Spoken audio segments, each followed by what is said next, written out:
ರಾಣೆಬೆನ್ನೂರಿನಲ್ಲಿ 80ನೇ ಸ್ವಾತಂತ್ರ್ಯ ದಿನಾಚರಣೆಯ ಅಂಗವಾಗಿ ರಾಣೆಬೆನ್ನೂರು ನಗರಸಭೆಯ ವತಿಯಿಂದ ನಗರದ ಅಶೋಕ್ ಸರ್ಕಲ್ ವೃತ್ತದಲ್ಲಿ ಸ್ವಾತಂತ್ರ್ಯ ದಿನಾಚರಣೆಯನ್ನ ಸಂಭ್ರಮದಿಂದ ಆಚರಣೆ ಮಾಡಲಾಯಿತು.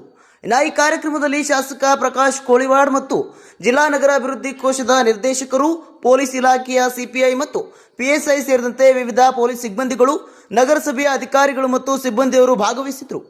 ಇದೇ ವೇಳೆ ವಿವಿಧ ಸಂಘಟನೆಗಳ ಅಧ್ಯಕ್ಷರು ಹಾಗೂ ಸದಸ್ಯರು, ಶಾಲಾ ಮಕ್ಕಳು, ಶಿಕ್ಷಕರು ಹಾಗೂ ಸಾರ್ವಜನಿಕರು ಹೆಚ್ಚಿನ ಸಂಖ್ಯೆಯಲ್ಲಿ ಉಪಸ್ಥಿತರಿದ್ದು ರಾಷ್ಟ್ರಧ್ವಜಕ್ಕೆ ಗೌರವ ಸಲ್ಲಿಸಿ ಸ್ವಾತಂತ್ರ್ಯೋತ್ಸವದ ಸಂಭ್ರಮದಲ್ಲಿ ಪಾಲ್ಗೊಂಡರು. Bureau report, news pulse, Ranebennur.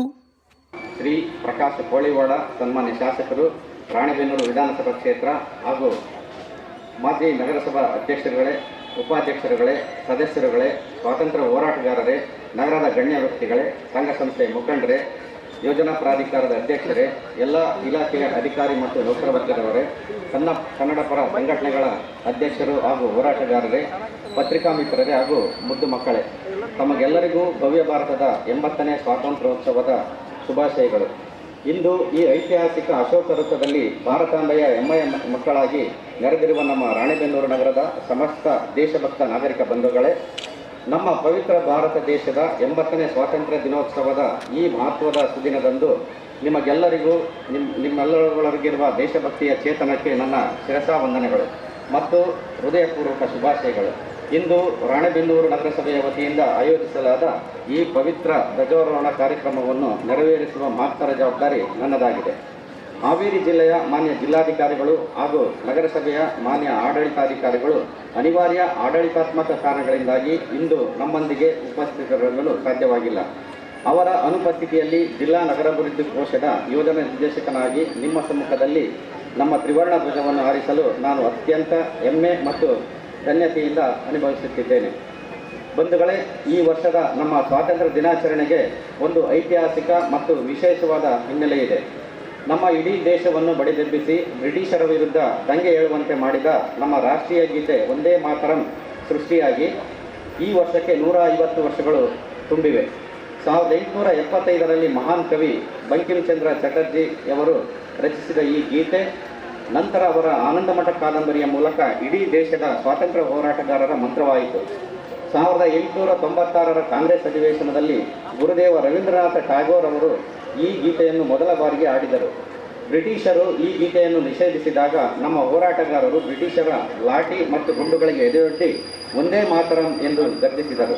Kittur Rani Chennamma, Sangolli Rayanna ಮತ್ತು ನಮ್ಮ ಹಾವೇರಿ ಜಿಲ್ಲೆಯ ಹೆಮ್ಮೆಯ ಹುತಾತ್ಮ ಮೈಲಾರ ಮಹಾದೇವಪ್ಪನವರಂತಹ ಹಾಗೂ ರಾಣೆಬೆನ್ನೂರು ತಾಲೂಕಿನ ಪಾಟೀಲ ಪುಟ್ಟಪ್ಪ, ಮೆಣಸಿನಹಾಳದ ತಿಮ್ಮನಗೌಡ್ರ, ಕಜ್ಜರಿಯ ಸಿದ್ಧಲಿಂಗ ಹಿರೇಮಠ, ಗುರುನಾಥ ಬೂತೆ, ಮೇಡ್ಲೇರಿಯ ಸದಾಶಿವಪ್ಪ ಗೂರಪ್ಪನವರ, ತುಮ್ಮಿನಕಟ್ಟಿಯ ರಾಮಚಂದ್ರಪ್ಪ ಶೆಟ್ಟರ್, ಸಿದ್ದಪ್ಪ ಹಣಗಿ, ಆಸುಂಡಿಯ ಬಸಯ್ಯ ಲೋಕನಗೌಡ, ಅಂತರವಳಿಯ ಶ್ರೀಪತಿ ಅಕ್ಕಸಾಲಿ, ಅರೆಮಲ್ಲಾಪುರದ ಮಲ್ಲೇಶಪ್ಪ ಬಂದಮ್ಮನವರ, ರಾಣೆಬೆನ್ನೂರಿನ ಮೀನಪ್ಪ ಹಳ್ಳಿ ಇವರುಗಳ ಹಾಗೂ ಇನ್ನೂ ಅನೇಕ ಹೋರಾಟಗಾರರನ್ನು ನೆನಪಿಸಿಕೊಳ್ಳುವುದು ಇಂದು ಸ್ಮರಣೀಯವಾಗಿದೆ.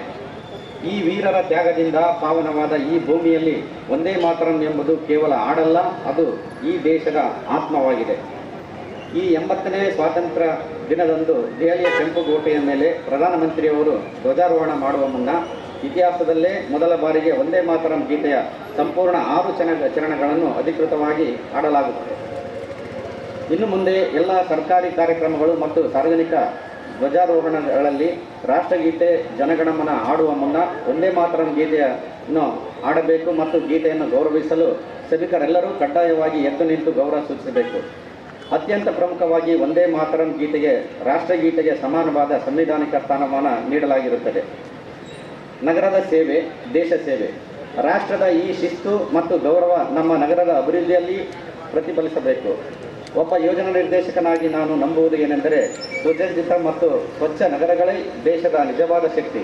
ರಾಣೆಬೆನ್ನೂರು ನಗರವನ್ನು ಇಡೀ ರಾಜ್ಯದಲ್ಲೇ ಮಾದರಿಯನ್ನಾಗಿ ಮಾಡಲು ನಮ್ಮ ಇಲಾಖೆ ಹಲವು ಮಹತ್ವದ ಯೋಜನೆಗಳನ್ನು ಜಾರಿಗೊಳಿಸಿದೆ. ರಾಷ್ಟ್ರದ ಈ ಶಿಸ್ತು ಮತ್ತು ಗೌರವ ನಮ್ಮ ನಗರದ ಅಭಿವೃದ್ಧಿಯಲ್ಲಿ ಪ್ರತಿಫಲಿಸಬೇಕು.